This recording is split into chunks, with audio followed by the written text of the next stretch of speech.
కొడుకులారా తెలుసుకోండి, తల్లిదండ్రుల కడుపు కొట్టవాకండి, వాళ్ళ కడుపు కట్టుకొని మీకు పెట్టినారు. మళ్ళీ ఒకసారి చెబుతున్నా, వాళ్ళ కడుపు కట్టుకొని నీ కడుపు నింపారు. వాళ్ళకు వృద్ధాప్య స్థితి వచ్చినప్పుడు ఖచ్చితంగా నాయన నీ కష్టార్జితం, ఒకప్పుడు వాళ్ళ కష్టార్జితం తిని నువ్వు పెరిగావు, నీ కష్టార్జితం నిశ్చయంగా నీ తల్లిదండ్రులు కొంతైనా పొందాలి.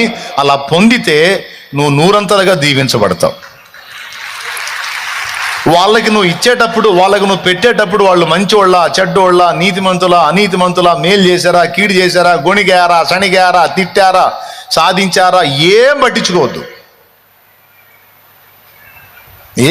ఒకటి జన్మనిచ్చారు, 2 పెంచి పెద్ద చేశారు, 3వది వాళ్ళ పొట్ట కట్టుకొని పొట్ట నింపారు, 4వది అన్నిటికంటే శ్రేష్టమైంది నీ బాధ్యత, 5వది దేవుడు సంతోషించే విషయం, 6వది దేవుని ఆజ్ఞ, 7వది వాళ్ళు నీవు పెట్టిన ఆహారము ద్వారా తృప్తి చెంది మనసులో నా బిడ్డ చల్లగా ఉండాలని కోరుకుంటే నీవు నీ బిడ్డలో కూడా ఎప్పుడు తరిగిపోని దీవెన సమృద్ధి నీ ఇంట్లో ఉంటుంది. వాళ్ళకి పెట్టే దగ్గర నువ్వు దరిద్ర బుద్ధి చూపించావంటే దరిద్రానికి బ్రాండ్ అంబాసిడర్ లాగా తయారవుతావు. ఒకవేళ నువ్వు పీనాస్థానంతో కుప్పేసినా నేను గ్యారంటీ ఇస్తా, నువ్వు సచ్చిందాకా తినలేవు.